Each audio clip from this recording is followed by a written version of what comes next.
নামে কথা বলবেন, আঙুল তুলে বলবেন না। একদম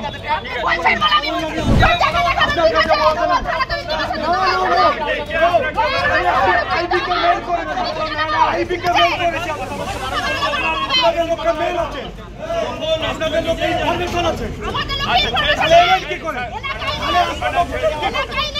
এটা আমাদের সামনে আপনার ডিপার্টমেন্ট, আপনার ডিপার্টমেন্ট আঙুল নামে কথা বলবেন, আঙুল তুলে বলবেন না। একদম